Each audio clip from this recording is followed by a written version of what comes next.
wangine kembang arum dalu lumprang aruming kenanga hangambar-ambar dadi saya nambahi bingar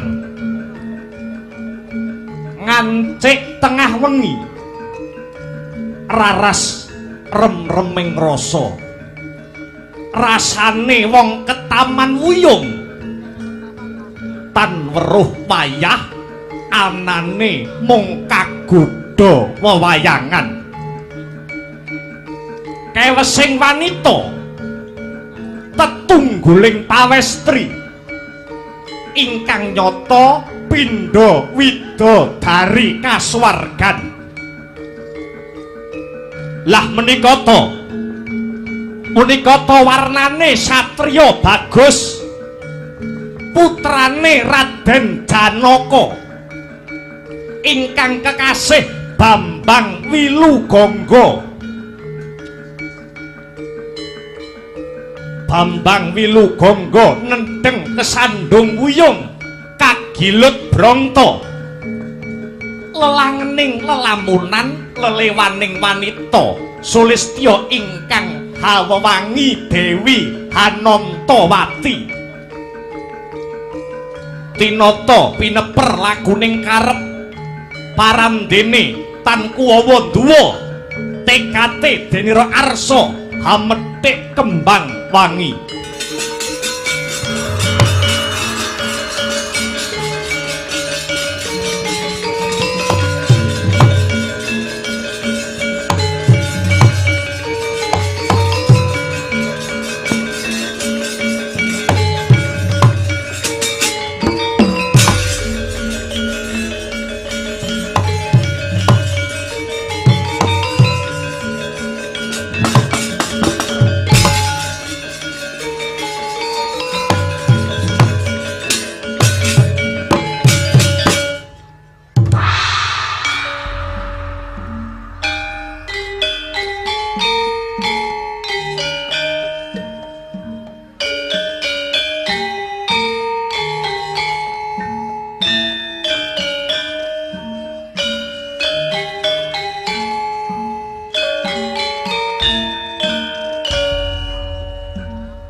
ya jagat, ya dewa, ya Bathara.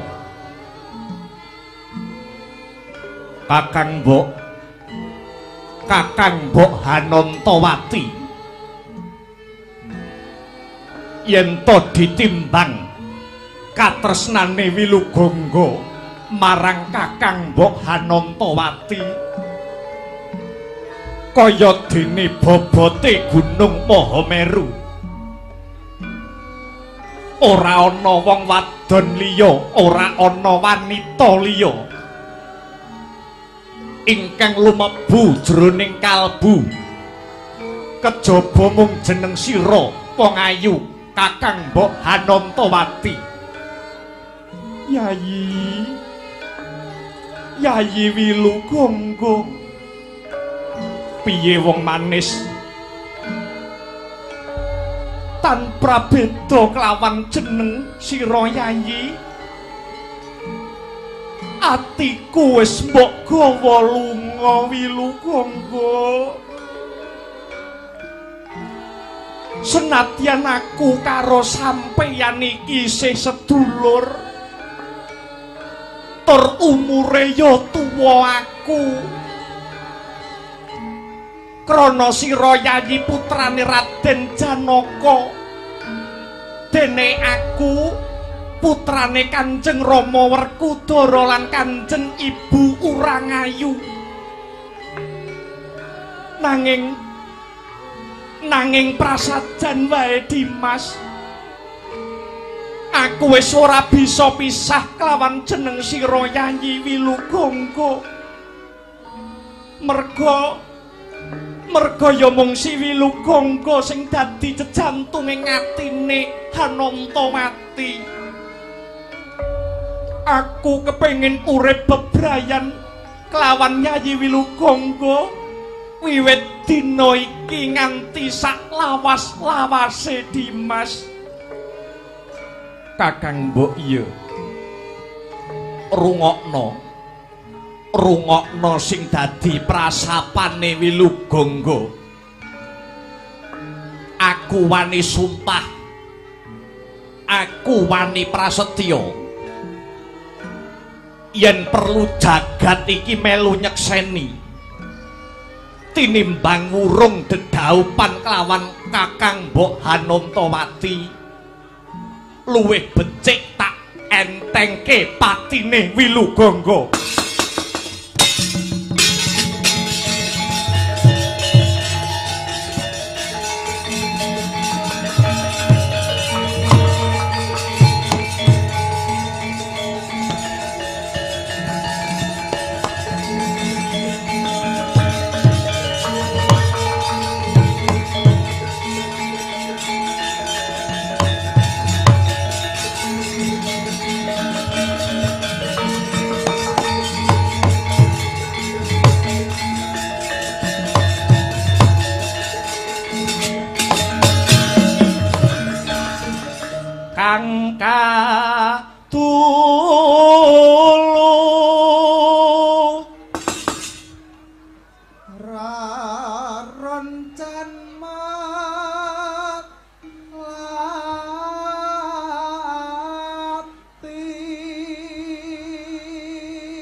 Wilugangga, apa Kakang Mbok? Aku sayang peyan.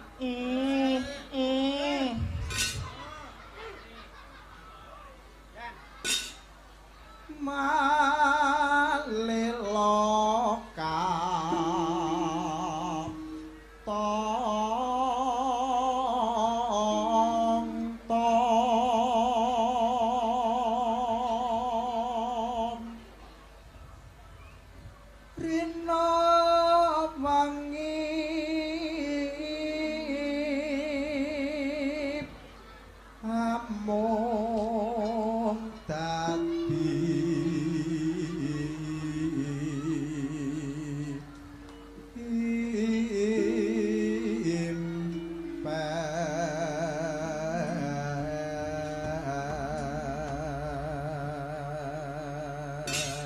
Rina wengi rasaku mung kepengin sesandingan karo sampeyan.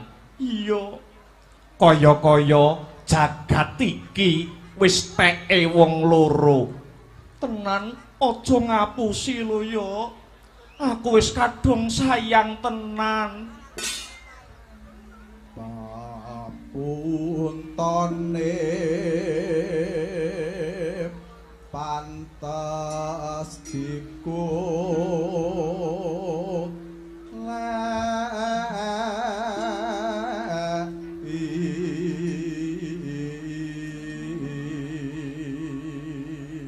engko gek-gek ana wanita liya sing wis iso mancing jroning rasamu. Bengkahen dadaku, jubuken jantungku, ora ana tulisane wong wadon liya kejaba mung Kakang Mbok Hanantawati. Dununge mong manis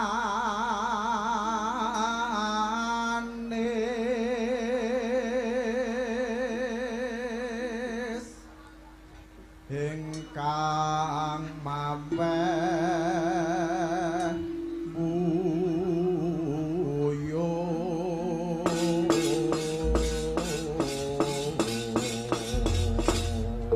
Mara gage tutukna tembang kang sarta kidung iki Cahayu.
Aku sedina kok ora ketemu karo peyan rasane kok kaya ana sing kurang. Apa ngono Cahayu? Cius tenan kuwi. Iki pasanganku Mas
Anantawati Kakang Bok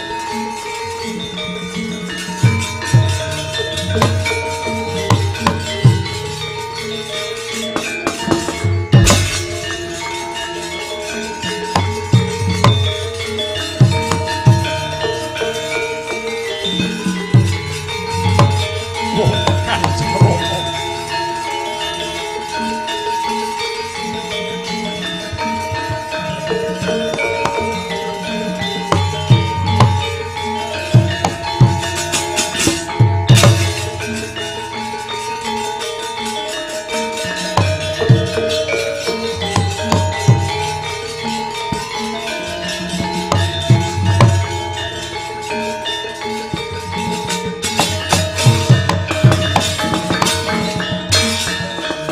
Siung gajah doh Mas Mirah Indrajit pantunungipun Rikma memes ngembang bakung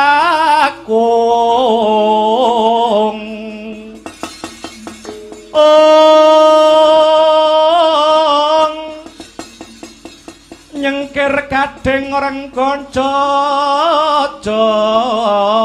jarweng ranu duh wong ayu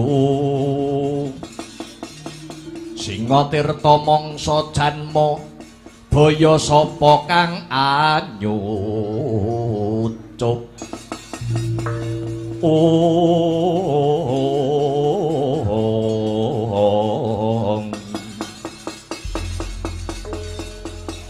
iki ndak sawang kaya anakku kaya putraku anakku bocah bagus anakku bocah sigit anakku bocah jentara kowe Bambang Wilugangga nuwun inggih Kanjeng Rama Harjuna anakku Bambang Wilugangga ndak wawas saka lekering wadana jaiting netra kang sarta tepunging wimbo ana gembolaning perkara ingkang kineker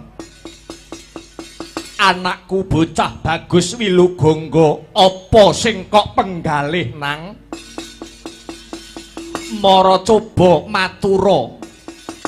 coba matura klawan pun Rama mbok menawa ana reruwet pun Rama bisa ngudari kalamunta jeneng sira duweni pepeteng pun Rama bisa melu-melu hamadhangake Wilugangga Kanjeng Rama lepat diagung pangaksami boten wonten ingkang kula penggalih siyang pantaraning ratri namung salah satunggaling putri ingkang sulistya ing warni ingkang kuwawa manjing sadroning sanubari Kanjeng Rama ulup anakku bocah bagus Wilugangga matura marang Kanjeng Rama wanodya ngendi wanita ngendi kang sira karepake pun Rama Raden Arjuna ya Janaka kang saguh ndodhok korine nginang jambe kelawan suruwe Kanjeng Rama piye cah bagus siyang pantaraning dalu ingkang tansah hangreridu sajroning kalbu ingkang tansah sanja wonten pungkasaning pangimpen tan asanes putri saking Jodipati atmajanipun Kanjeng Bima Sena lan Dewi Urangayu rayinipun Kakang Mas Antasena nenggih Dewi Hanantawati Kanjeng Rama Weladalah jagat Dewa Bathara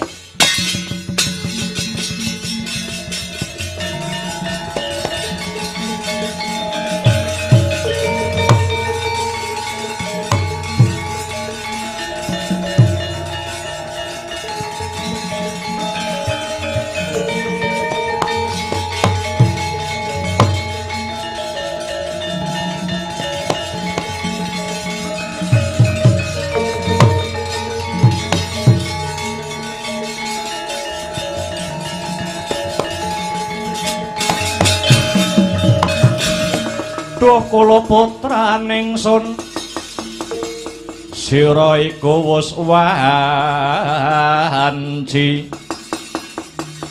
pisah lan jenenging Wangya Guling arep dibecik sira ning praja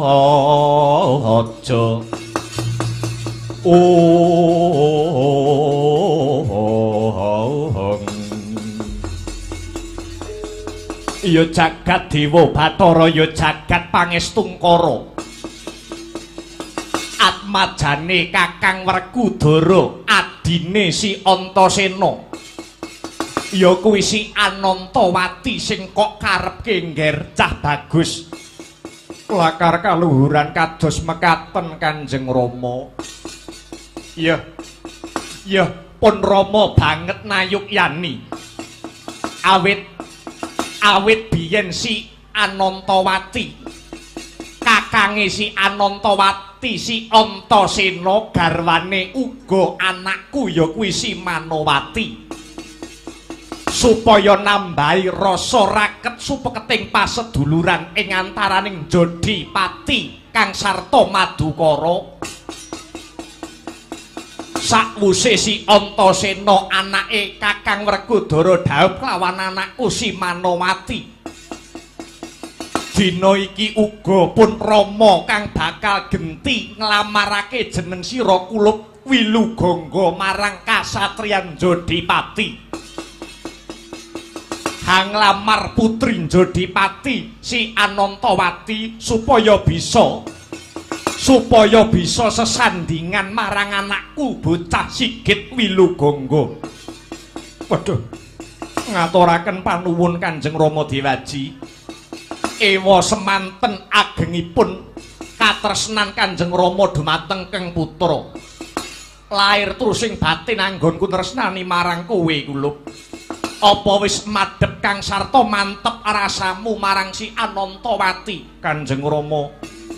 Binengkao dodo jinupuka jantung kula mboten wonten tulisanipun wanita sanes kejawi namung Kakang Mbok Hanantawati ya bagus yen pancen kaya mangkono sadurunge bapakmu bakal lumarap ana Jodhipati jeneng sira Wilugangga bakal tak sangoni wujuding kawruh sangu iki kena kanggo ngadepi gapuraning urip utawa sira yen wis manjing ana jagating bebrayan kersanipun Kanjeng Rama kados pundi rada maju lungguhmu cah bagus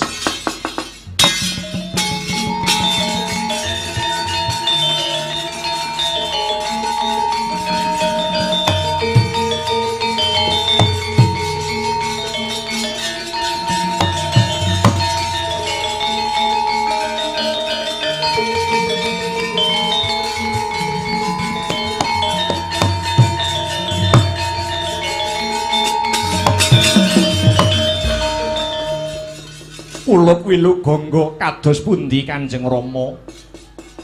Wong lanang sing wis wani rabi kuwi kudu nggondheli 4 perkara. Sekawan perkawis kala wau punapa kemawon Kanjeng Rama Kang Putra cumadhong dawuh. 4 perkara kuwi mau 1 wisma, 2 curiga, 3 turangga, 4 kukila. Maknanipun kados pundi Kanjeng Rama? 1 wisma. Wisma tegese omah. Omah kuwi duweni watak ngiyupi sing manggoni. Yen udan ora kudanan, yen panas wekasan ora kepanasan. Maknane wong lanang kudu duwe watak wisma, kudu bisa paring pengayoman marang kulawarga. Utamane bojo kelawan anak. Angka 2 ya kuwi curiga. Curiga mono tegese keris. Keris kuwi mujudake gaman utawa piyandel. Maknane wong lanang kuwi kudu duwe watak piyandel supaya bisa nyukupi kebutuhane keluarga. Dene wujude piyandel kuwi ngilmu lan kabisan. satemah ilmu lan kabisan mau kena kanggo golek sandang pangan supaya besok anak bojomu bisa kecukupan butuhe. Non ngestuaken dawuh Kanjeng Rama sabanjure angka 3 ya kuwi turangga. Turangga tegese jaran kae playune banter maknane dadi wong lanang kudu banter pamikire lantit panggraitane wekasane bisa kanggo ngudari reruwet madhangake pepeteng apa wae sing dadi perkara ana sajroning bale wisma kuwi mau Wilugangga. Lah ewadene kang pungkasan wong lanang salaki rabi kudu netepi watak kukila tegese manuk kae swarane apik ocehe bisa gawe sengseme kang ngrungokake maknane wong lanang kudu nyonto sipate manuk tembung sak tembung utawa ucape kudu bisa gawe senenge sing ngrungokake sing alus anggonmu ngucap aja kasar jalaran wong wadon kuwi atine alus perasaane alus kesenggol swara banter sithik batine wis keronta-ronta lamun papat perkara kuwi jeneng sira kulup Wilugangga bisa nglakoni kang sarta nindakake tak kira besok anggonmu bebrayan ora bakal nyandung rubeda sawiji apa kulup Wilugangga.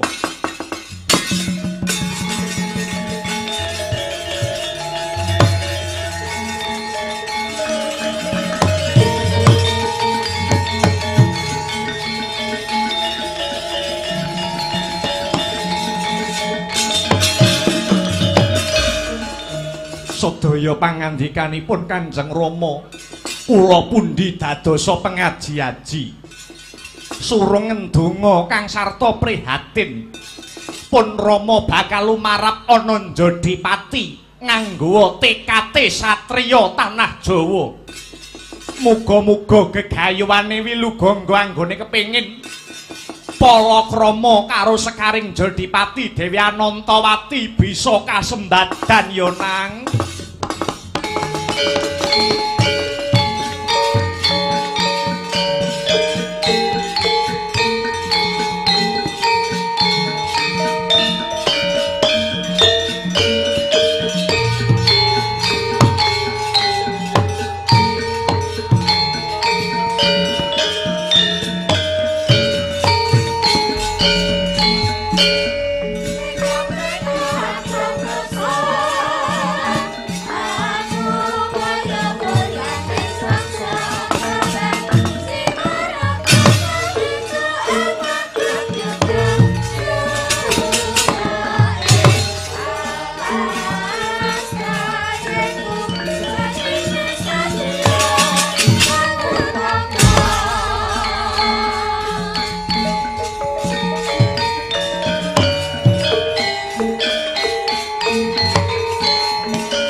Iki Ratu Negara Eka Cakra Prabu Kirmira.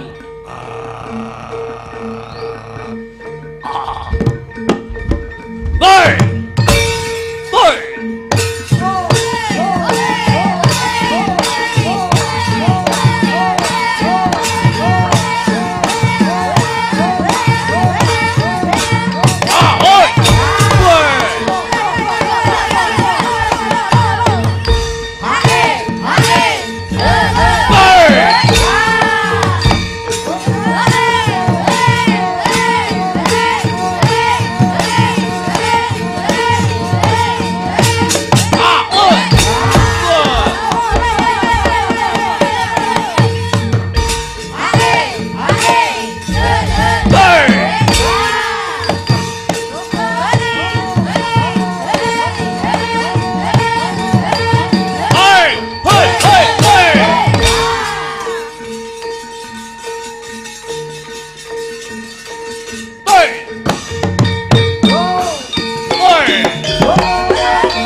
utamaning nata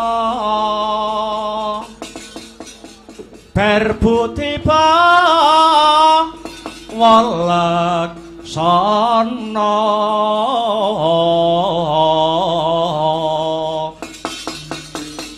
lire berbutiba dadi mangkono lila legawa ing driya hangga ganjar saben dina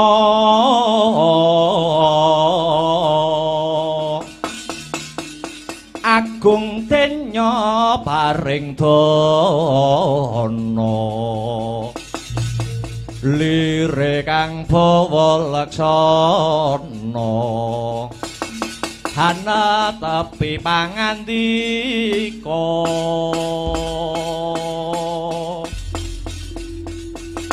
Yuwang Tete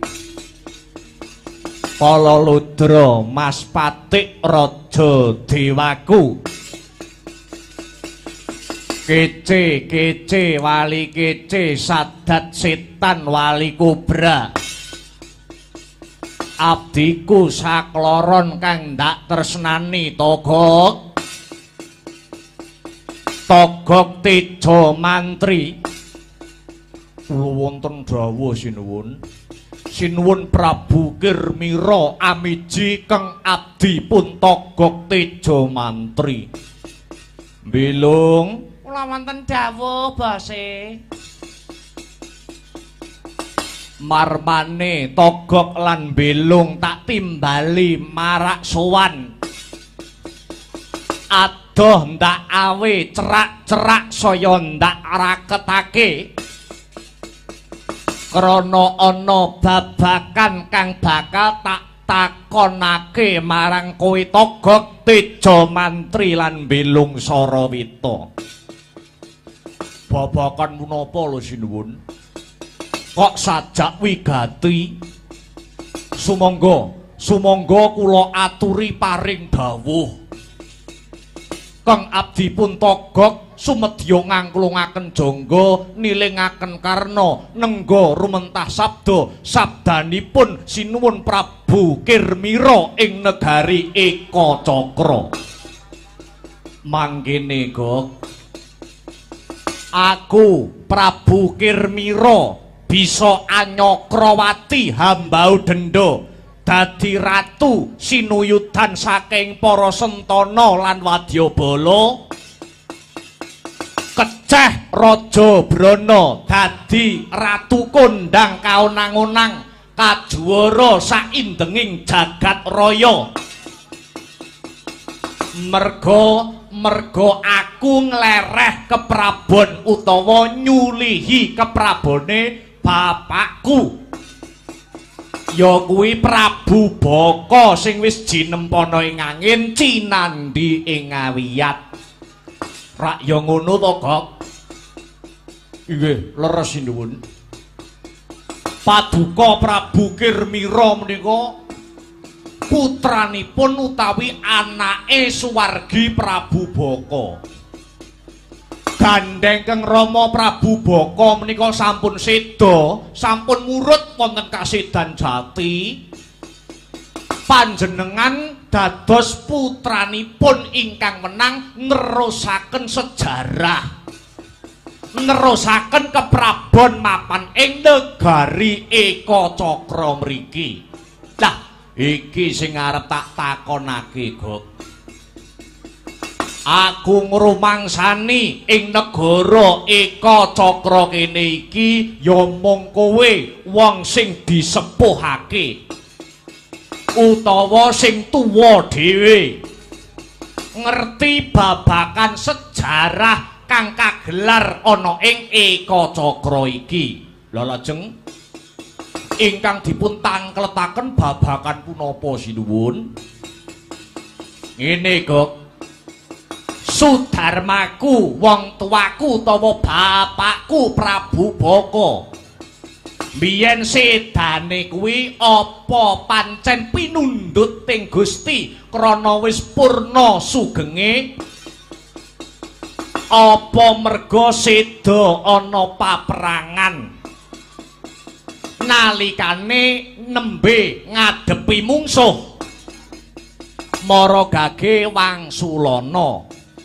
aku takon bab sejarah iki Krana aku mbiyen ora menangi sedane Kanjeng Rama Prabu Baka Swargi. Kanjeng Rama Prabu Baka Seda nalika aku isih cilik, Gok. Mula enggal wangsulana, enggal wedarna sejarah sing nyata, Gok. Piye, Lung? Dijawab apa ora? Dijawab no. Jujur iki penak-penak. Oh iya. Sinuwun, piye, Gok? Kula tak matur. Nanging panjenengan kedah mardika penggalihipun. Ampun ngantos Dubriya utawi Sujana dhateng keng abdi Puntagok. Aja kuwatir, kowe abdiku sing tak percaya ing Eka Cakra kene. Nggih. Prabu Baka bapak jenengan menika sedanipun wonten peperangan, wonten padyaning palagan. Seda ana palagan, tegese sedane nalika perang lakar kados mekaten sinuwun. Banjur mungsuhe bapakku sapa, Gok? Saenget kula Kanjeng Rama Prabu Baka menika seda nalika perang mungsuh tanding kalian satriya panenggak Pandhawa. Kekasih Raden Bratasena. Inggih Raden Bimasena. Raden Bratasena nalika nyedani Kanjeng Rama niku nggih taksih muda, taksih timur. Jenenge Bratasena. Nggih. Sebabe apa, Kok? Kok Bratasena nganti tegel tega nyedani marang Kanjeng Rama Prabu Baka Swargi. Menawi saking pamanggih kula awit duk kepungkur sugengipun Kanjeng Rama Prabu Baka menika kagungan satunggiling watak ingkang boten sae. Ora becike bapakku mapan ana ngendi, Kok? Kanjeng Rama rumiyin niku karmenanipun utawi senengane nuwun inggih dahar daginge menungsa. Cara kasare niku Prabu Baka seneng mangan daginge menungsa, ngaten lho. Pakanane daging wong. Apa meneh daging entah ya, Kang? Heeh. Kuwi lho seneng. Saya enakne nek mangan kancane. Ah. Jan iso lahap. Lah niku lho sinuwun. Pakartine Kang Rama ingkang kados mekaten anjalari jirih para warga ing negara Eka Cakra. Malah wonten dusun-dusun ingkang sami suwung awit wedi yen dipangan karo ratune. Kanjeng Rama seneng utawa remen dahar daginge menungsa. Nggih. Nganti rakyate niku entek. Rakyat entek mergodo didahari. Nek Prabu Baka biyen mangan daginge rakyat. Nek saiki akeh wong sing mangan bandane rakyat ya, Kang. Heeh. Ora caturan lho. Riyen niku Kang Rama niku Prabu Baka kondhang ratu sing sekti Mandraguna. Ta sing balung wuleting kulit pilih tanding sajroning jurit nanging sedaya keluwihan niku mesti wonten sing ngungkuli lho niku. Wong bagus mesti ana sing ngungkuli baguse, wong ayu mesti ana sing ngungkuli ayune, wong sekti mesti ana sing ngungkuli kasektene. Sapa to sing ngungkuli kasektene Prabu Baka tanasane inggih namung Raden Bratasena, satriya panenggak Pandhawa. Raden Bratasena nggih. Sakniki sampun dados satriya ing kasatriyan Jodipati kekasih Raden Werkudara lho niku. Ngono kok nggih. Slendro kang rasa, slendro kang jiwa. Yen pancen kaya mangkono Gok, durung bisa ayem lan tentrem uripe Prabu Girmira. yen durung bisa nyuwargake Kanjeng Rama Prabu Baka. Kados pundi caranipun? Kados pundi cara jenengan badhe nyuwargakaken Kanjeng Rama? Werkudara bakal tak goleki. Yen wis ketemu aku arep males sasra wirang sedane Kanjeng Rama. Werkudara bakal tak pateni kok. Lah dalah mangke riyen sinuwun mangke riyen.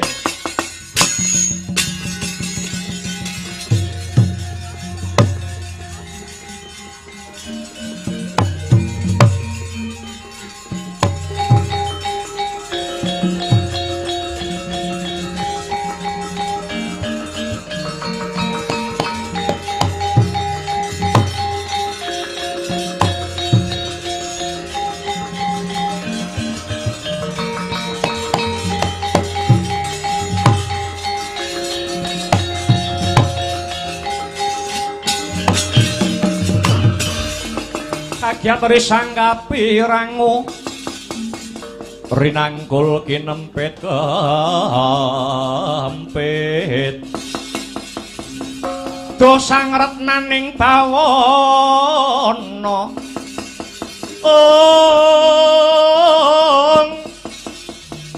ya si tukang walang ati ya si tukang ngenah sing tias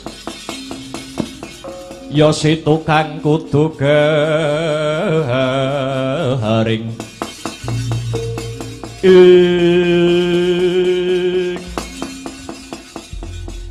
mangke riyen sinuwun ampun ngantos paduka nuruti drenging karep menawi badhe nyuwargakaken Sudarma utawi wong tuwa niku mboten sarana paten pinaten. Tiyang ingkang sampun seda wong kok wis mati niku pedhot sedaya amale kejawi 3 perkawis. 1 amal jariah, 2 ilmu sing bermanfaat, angka 3 dongane anak lanang sing soleh. Menawi paduka badhe nyuwargakaken Kang Rama Prabu Baka kedahipun panjenengan surung kanthi donga ingkang tulus.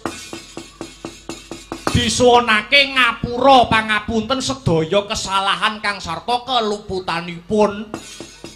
Mboten kok malah kanthi cara mateni Werkudara niku mboten lho sinuwun. Yen jagat niku enten ing nggur wales winales paten pinaten sayekti mboten badhe wonten rampungipun. Oh, ora idep kok. Pintera kowe sing dadi ratu kowe.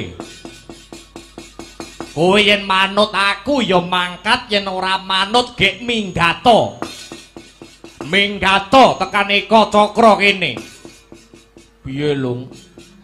Kandhane penak manut kok. Timbang dipecat. Rombongan sing jalan nyenggur kene tok kok. Cangkemmu. Nggih pun menawi mekaten kula namung monggo kersa pikajeng paduka. Namung menawi wonten punapa-napa boten tanggel jawab Togok Tejo mantri boten melu-melu lho nggih sinuwun. Ora usah kok tuturi kaya bocah cilik. Bocah Temenggung. Kula wonten dawuh Kanjeng Sinuwun. Kirapna wadya bala saka negara Eka Cakra lumarap ana kasatriyan Jodipati. Bilyana prajurit sing gamben-gamben sing ulet kulite atos balunge. Kerek gendera barbang bareng-bareng tumandang. Krit lampit brungkat gimpul waton lanang nyekel gaman. Lading pangrising daging bathok wadhahe getih. Jodipati dadekke Karang Abang. Lho niki dateng senika sinuwun ngestaken dawuh budhal sira iki.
ketawa.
sesanti asung panggonta brataning kautaman hamiwiti gelaring wayang purwa kang wiwit kuna teking Duksina wis sembada dadya tuladha hambangun jiwa kang utama mila pantes sinebat kagunan isi gunem guna kelawan gunawan ingkang sedaya ngemu surasa wayang minangka tuntunan tontonan nanging uga dadi tuntunan sinebut tontonan labet wayang purwa dadya tamba kang lagya nandhang duh kita kridaning Kyai Dalang kang hamurba carita olah swara olah rasa lan sanggit sandyatama akarya sengsem weh lejaring nala larasing gending lawan tembang sumanding minangka pepiling sendhon lan lagon yekti dadya pasemon pradangga munya kabarung waranggana dadi lelipur kang hanawung sungkawa wayang sinebut tuntunan karana wayang purwa dadya sarana hanenuntun marang marganing jiwa kang utama sinurasa saben parwa piranganing carita tetela watak angkara sayekti kalendhe dening watak suci tuhu menika tuntunan murih bebrayan nampi gegambaran kang ala singkirana kang becik ugerana jumbuh kelawan wewangsaning para pujangga prawira marganing swarga nista marganing neraka tuhu menika glaring nagaring Ngastina inggih nagari Gajahhoya liman Benawi ya ing Kuru Janggala anenggih ingkang ngasta songsong agung prajawenang den ucapna dasa namane Sang Prabu nenggih ajejuluk Prabu Duryudana inggih Prabu Suyudana Jaka Pitana ya Prabu Jayapitana Kurupati Sri Gendari Suta Drestarstra Siwi Prabu Gandarya Tripamangsah inggih ajejuluk Prabu Kurawa Indra ingkang kepareng ngadhep hanenggih Pujangganata regaring Ngastina pandhita saking pertapan Sokalima peparap pandhita Durna ya Resi Kumbayana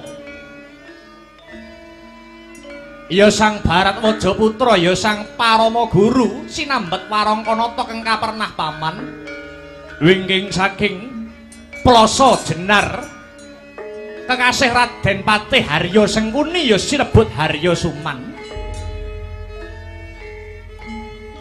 Trigantalpati ya Raden Suwela Putra sumambunging wingking juru panaliti mlebet medaling Banda Nagari wingking saking kasatriyan Tirta Tinalang kekasih Raden Kartamarma dereng antos kewijil pangandikane Prabu Duryudana kedadak rawuhira kang raka saking negari Mandura jejuluk Prabu Baladewa ya Prabu Balarama Kakrasana Karsana Kusuma Malikita ya Sang Wasi Jaladara gapyuk rerangkulan manem Brama kang raka tumuli den ajak lenggah sajajar seneng sinenenan ladrang sewaka dadya tandha Sang Buminata arsa paring pangandikan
ya darajating praja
langenira sang nar pati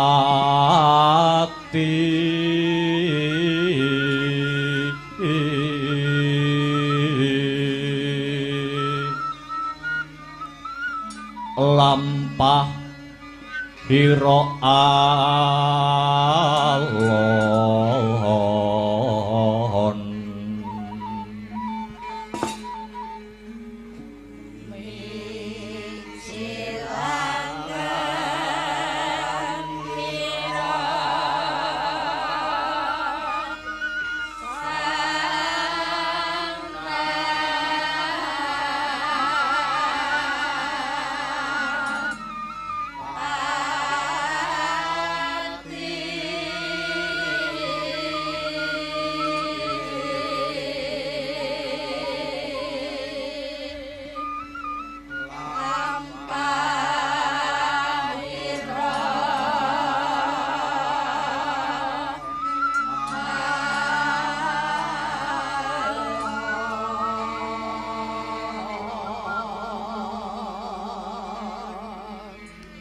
kinarabak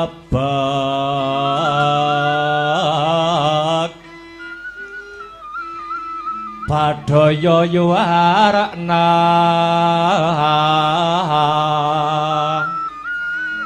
nira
Iwang Suksmana mangadi luwih payungana marang panjenengan ingsun nuwun dereng dangu sakrawuhipun Koko Prabu ing Mandura mapan wonten ing Stinggil Praja Ngastina. Duh Koko Prabu kang rayah ngaturaken pambagi Panakarami mugi kunjuk sahandhap pepodo paduka Kanjeng Koko Prabu Balarama ingkang kandemen rawuh. Jagat Dewa Bathara Wasisan ing Abathara jagat Yayi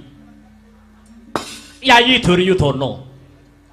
Yayi Duryudana kadangipun Kakang Yayi dahat katedha kalingga murda lulus raharja kalis ing pangrencana prabaningpun Kakang ing Mandura wonten ing Stinggil Nagari Ngastina lulus saking rubeda sanget panampi kula dene Yayi Duryudana ngaturaken pambagi Panakarama kunjuk mring Kakang.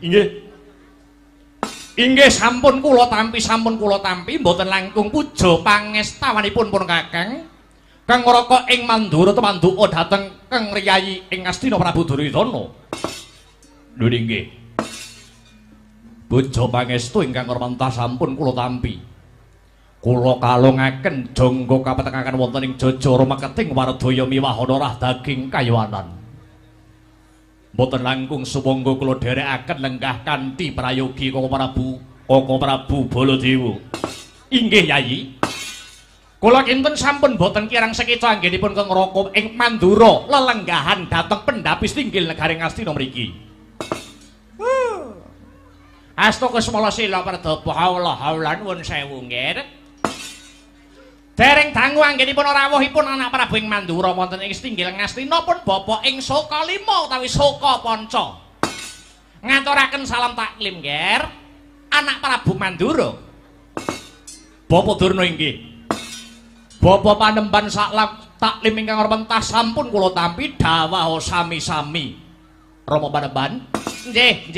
Katuran pinarak ingkang sekeca nggih. Bapa Durna inggih. Semenipun sampun boten kirang sekeca anggenipun Ratu Mandura Prabu Baladewa lelenggahan mapan wonten ing Stinggil pendhapi Ngastina ing dinten samangke. Syukur. Nuwun sewu nggih. Kula kang paman ing Plasa Jenar Paman Sengguni ngaturaken sih pambagi Panakarami sakrawuhipun anak Prabu ing Mandura. Anak Prabu Baladewa mapan wonten ing Praja Ngastina mriki. Inggih, Paman. Paman Sengguni lulus raharja anggen kula marak ngabiyantara. Sungkem kula mugi kunjuk nggih. Nggih, sampun kula tampi dawuh sami-sami, Paman. Koko Prabu. Bingahing manah kula mboten kados ing ripalenggan sakmangke. Dupi kula kerawan paduka Koko Prabu Baladewa. Nagari Ngastina ibarat kerawuhan pukulun Bathara Brahma. Sepisan malih kula ngaturaken gunging panuwun dene paduka Koko Prabu sampun minangkani pamundhutipun Keraying Ngastina. Yayi, slendro ingkang raos slendro ingkang batos. Rikala semanten pun Kakang nampi sedahan Kintaka lumantar gandhek sakembaran. Saking Negari Ngastina. Sedahan kala wau dipun tapak astani kalian Yayi Prabu Duryudana.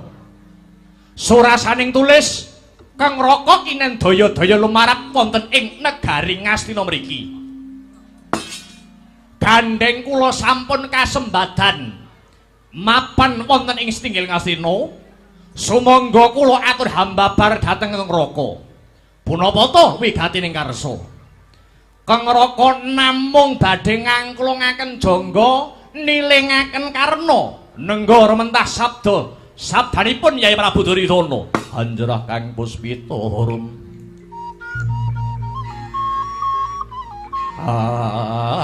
Asiliring samirana mrih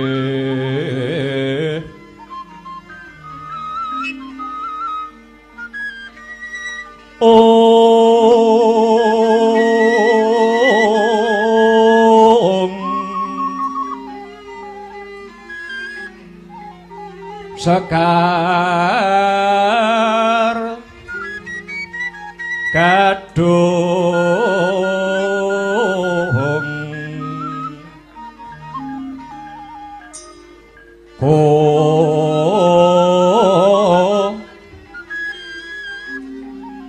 ngas gandanyo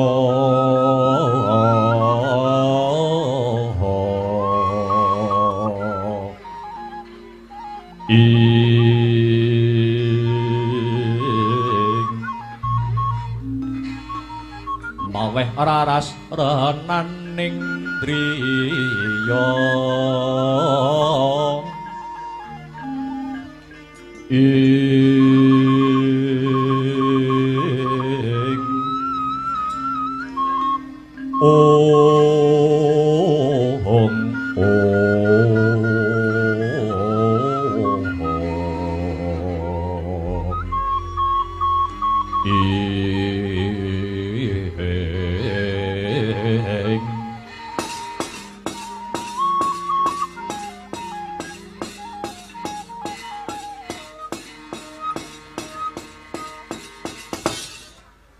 matur nuwun Kula Prabu.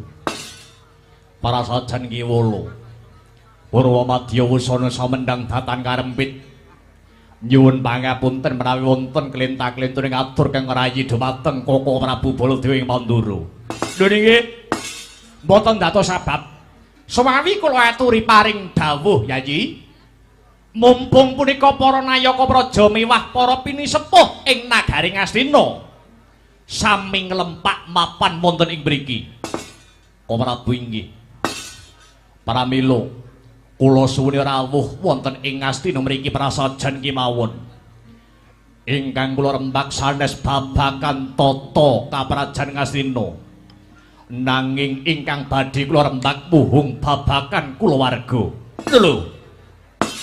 Pun kakang tebih saking Mandura ngantos dumugi wonten ing negari Ngastina. Badhe dipun kanthi rerembakan babakan kulawarga. Lakar kados mekaten. Kulawarga Ngastina ing menapa Yayi? Koko Prabu. Sampun sapta ari utawi 7 dinten mriku. Anak kula saruja binangun pun Lesmana Mandra Kumara. Nangis nggugluk wonten pangkon kula.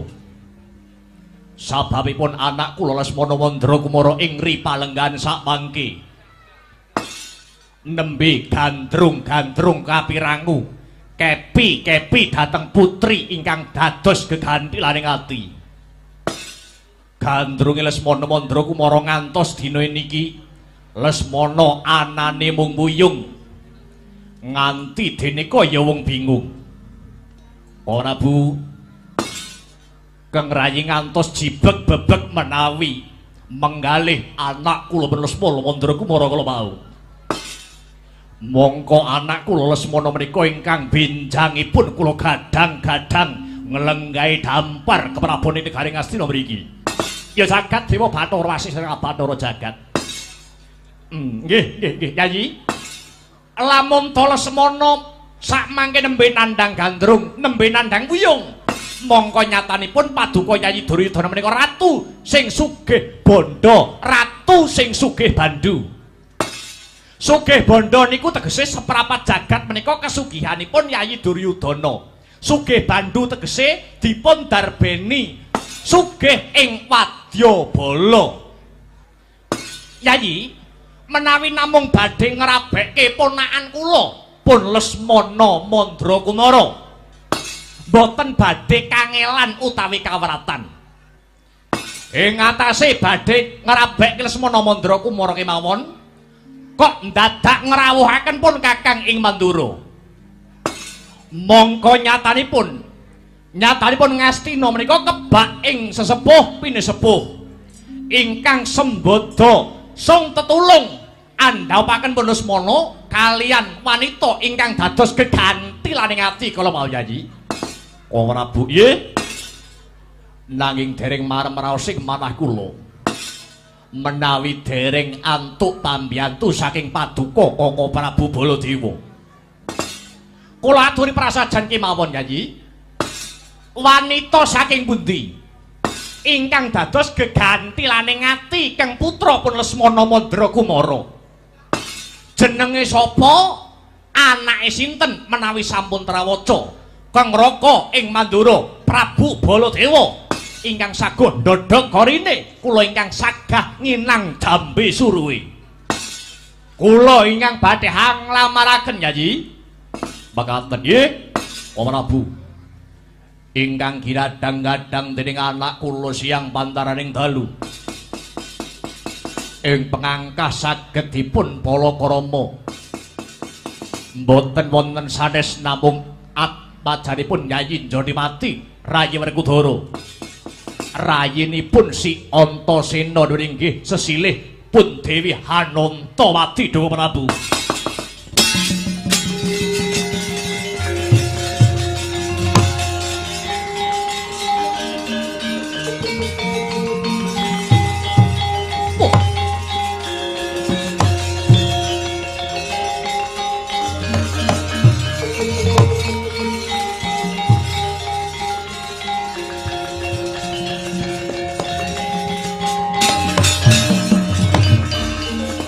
Permaroreh mangasa miyong ambrang kadhe karonaning kaswasih ring marga Hamalatgung Risang Ganta Mastrat maca lengleng lalu manguladi Surya mangrangsang wayah Surya mangrangsang wayah Umyus amara bayahanto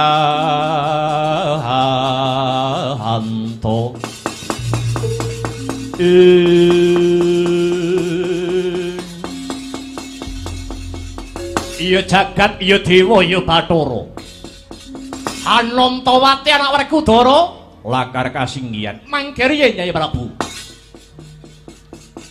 menawi mboten klentu manut kabar kang sumebar pawarta kang warata Anantawati anak Werkudara niku sampun sesambungan asmara kalian anak pamadyaning Pandhawa nuwun inggih Yayi Arjuna ingkang kekasih Bambang Wilugangga.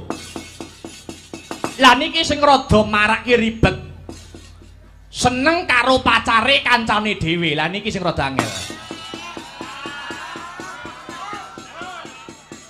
Niki kudu diputuske kanthi weninging ati. Kudu kebak ing pengati-ati, ngoten. Ampun ngantos bebutek swasana dirembug siji lan sijine. Karepen mboten dadeke gelo Yayi. Nuwun sewu nggih. Paman Sengguni kados pundi? Nyuwun sewu ibarat ngelemah bengkah nyela-nyela atur panjenengan anak angger Prabu Duryudana. Kados pundi paman? Manut pamanggihipun Paman Sengguni lamun to si Anantawati niku sampun dados pacanganipun Wilugangga kula kinten yen direbut tok mboten napa-napa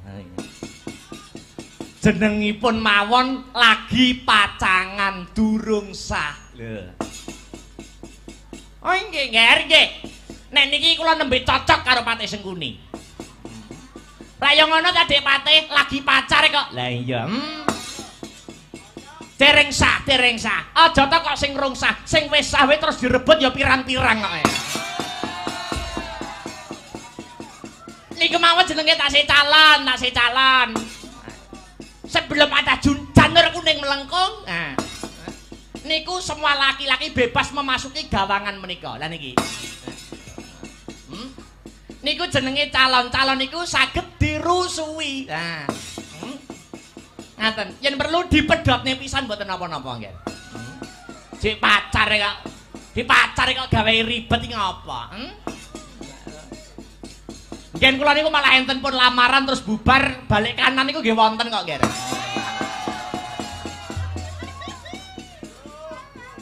Nyuwun sewu mundurna. Nggih, Nger, anak Prabu Baladewa. Nyuwun pangapunten. Niki jenenge sampeyan wong tuwa teng mriki niku rusak ajak-ajak dosa ngupaya kanca. Niku nggih sampeyan niku Sampeyan wong tuwa ora kena dadi conto, sampeyan wong tuwa ora kena dadi patuladan. Nyuwun sewu, sing jenenge calon, sing jenenge pacangan niku pun ijab napa dereng? Lah nggih dereng. Lah nggih, ngapa nek wong tuane padha mathuke? Ya nek wong tuane padha mathuke nek mboten wong cek rong resmi kok. Mila saking pamanggih kula miturut gagasan lan panemune Pandhita Durna. Nek pancen Anantawati dadi pacangane Wilugangga, prayogi dipun rebut mawon, direbut. Supaya Lesmana niku uripe seneng, supaya Lesmana niku uripe bungah. Ing atase anak Ratu Ngastina arep rabi karo anak Werkudara wae kok ora kaleksanan. Lho, niku tak ngisi-ngisini naminipun. Napa niku tegese mboten ngrusak bebrayan? Lho dereng bebrayan kok, Nggih. Niku tesih pacangan dereng bebrayan, ngaten lho. Amit nyuwun sewu Pak Durna. Miturut pamanggih kula, wong omah-omah salaki rabi niku wonten petunganipun. Wong omah-omah ana petungane. Tumrap kawruh ing Mandura kados mekaten. Wong omah-omah niku petungane seneng kenceng kepareng wilujeng. Seneng kenceng kepareng wilujeng. Nggih, Maknanipun kados pundi, Nggih? seneng kudu padha senenge. Antarane lanang karo wadon kudu padha senenge. Kudu padha tresnane. Yen lanang kali wadon pun sami senenge, sampun tresna tinresnani, barat wong keplok niku ora tangan siji, ning pun keplok tangan loro. Nek keplok tangan siji niku mboten saged muni Bapak Durna. Saged mawon. Dikeplokne teng dada. Karo dadane kancane. Nah. Kaping kalih, angka loro, wong omah-omah kudu netepi tetembungan kenceng Bapak Durna. Kenceng. Nggih. Nek niku sampun cetha, sampun jelas. Nek wong lanang ora iso kenceng niku mboten saged omah-omah no, Nggih. Sing tegese kenceng niku kenceng pamikire, kenceng sing dadi TKT Bapak Durna. Oh, kula kinten kenceng kolore. TKT Bapak Durna, TKT.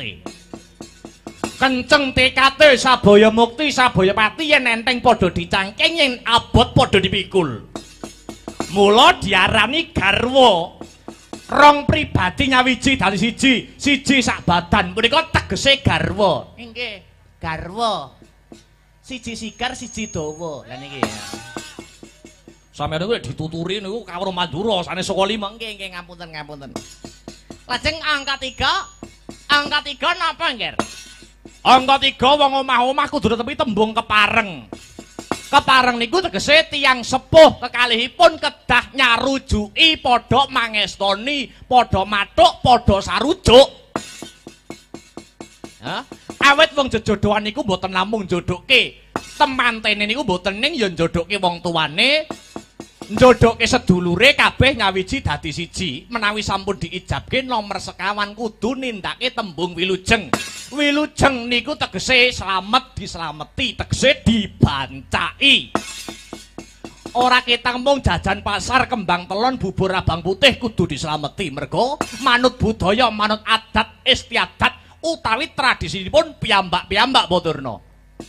Kok Prabu sampun Yayi wangsul dhateng parembakan sekawit. Kados pundi miturut pamanggih paduka Kok Prabu ing Mandura? Nggih Yayi.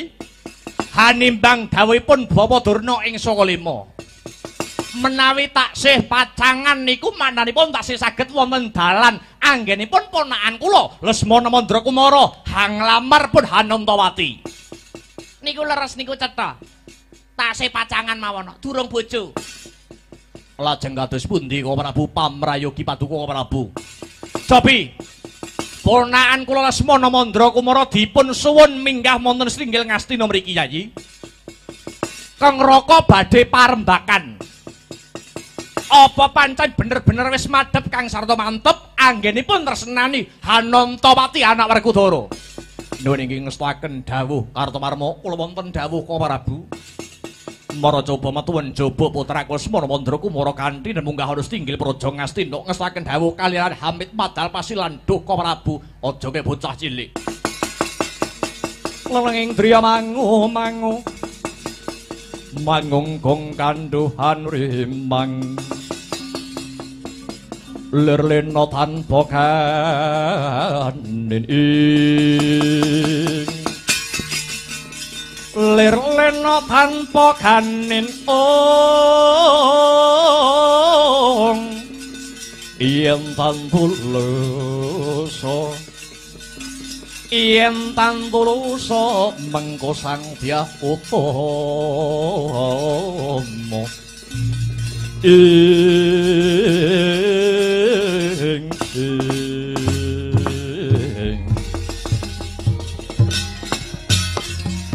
lagi cawawan sabda ora kang sumewa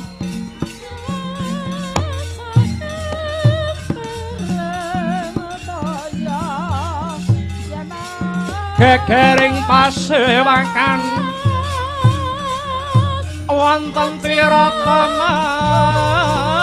makta patot saking mantilan omongan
anakku bocah bagus kulup Lesmana Mandra Kumaraja kaget sira ndak timbali ana stinggil praja Ngastina kene Rama kula kaget kok ngane-ngane kula ditimbali teng mriki enten perlu napa kowe mau bubar saka ngendi ngolor kabel karaoke mo Rama kula enten napa ditimbali wonten mriki napa sias kula dirabekke karo anak Jodipati sing jenenge Anantawati Rama menawi kula batal rabi kalih Anantawati luwih becik kula entengaken pecah kula Rama sak lumpahing bawana sak kureping akasa mboten wonten wanita ingkang kula tresnani kejawi namung Anantawati. Adoyong Anantawati. Beribu-ribu bintang di langit. Hanya satu yang bercahaya, beribu-ribu gadis yang cantik, hanya kamu yang ku cinta. Oh, Anantawati, Anantawati, seyengku. Pawan Singguni kados kata niki kahananipun putra sami Lesmana Mandra Kumara apa ya tumon anak ratu omongane nglantur kados ngaten niki repot niki nggih repot kula niki nggih bingung kalih nasib kula Ing atase Lesmana niku anak Ratu Ngastina. Jare anak ratu Gung Pinadara sugih bondo sugih bandu. Ning nyatane kula dadi bocah sing apes. Sampeyan kabeh isih eling napa mboten? Kula cedhak karo Purantawati lah kok disrekal karo Petruk. Kula arep rabi karo Pregiwa nanging kalah karo Gatotkaca. Kula nyedhaki Pergiwati lho ditikung karo Pancawala. Kula nyedhaki sinden lah kok ditikung bocah sing dase kaya tutuk gula. Rama, nek kula mboten ndang rabi boros Rama. Boros kepiye? Nek kula dereng duwe bojo ora wurunga boros. Pendak bengi mung diampiri cah-cah son dicating guyangane Rama. Lesmana Mandrakumara wonten dawuh yen ngono kowe wis madhep mantep. Anggone Lesmana tresnani si Anantawati. Lho pripun to? Lahir terus sing batin tresna kula mring Dek Anantawati. Ngene, tak kandhani yo Cah Bagus. Yen pancen si Lesmana Mandrakumara wis madhep kang sarta mantep aja wasumelang. Awakmu Mandura sing bakal ngebon esuk ngudan-udan sore nglamarke si Anantawati kanggo kowe Cah Bagus Lesmana Mandrakumara. Niku saestu. Iya. Alat.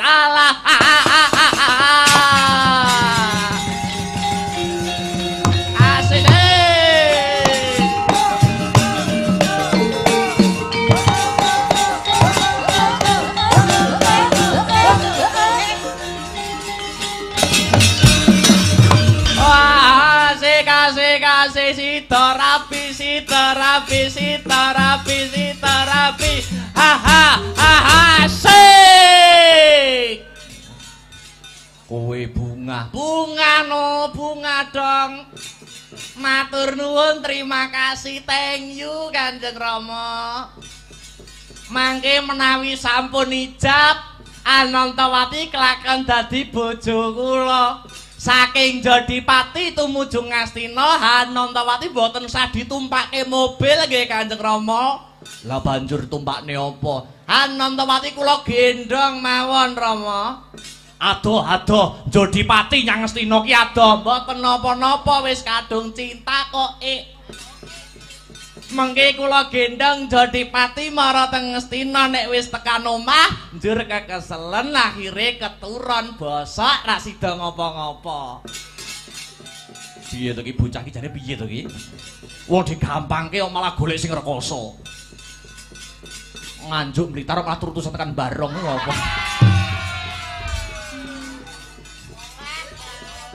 Benjing menawi kula dadi manten kula request pakaiane nggih Rama. Njaluk busana, njaluk sandangan sing model piye? Solo Yogya apa sing modern? Ngagem basahan. Basahan iki piye? Basahan niku nek temanten kekarone pun damel sandangan terus digebyur banyu nggih ember. Kocluk. Niku jenenge mboten basahan ning basah kuyup. Basah niku tegese mboten ngangge sandangan ngligan. Ning mung damel jarik kalih ira-iran ngaten nika. Oh ngaten. Nggih. Kula manut. Yo, aja wasumelang kulup. Kabeh sing dadi panjaluk bakal tak turuti. Kalebu babakan busana utawa sandangan nganggo jarik, nganggo kuluk. Kuluk. Mesti bakal tak wujuti. Kok Prabu Baladewa, kula wonten dawuh Nyai Prabu Duryudana. Lesmana Mandrakumara sampun samapta ing gati sawega ing diri. Sawetahipun kula borongaken dhateng jengandika Prabu Baladewa. Lho nggih, ampun kuwatir Nyai Lesmana. Kula ayo ndak dandani cara manten. Enggal tumuju Ranjare Pati tak rabek kelawan anak Werkudara Anantawati cocok wae.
sring Astina Maha Prabu Duryudana lan ngandika duh Yayi Wrekudara den kapareng kene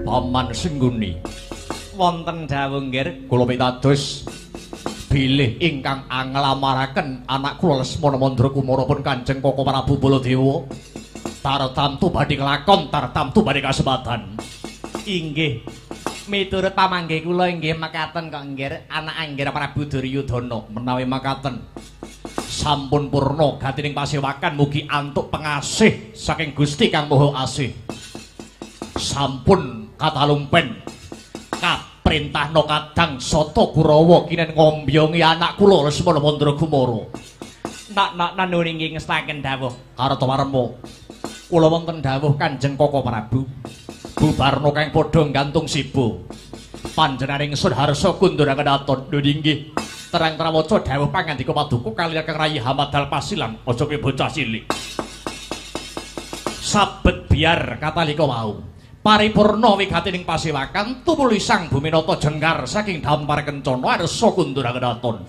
bawane Sang Nalendra datan singlar saking Ubaya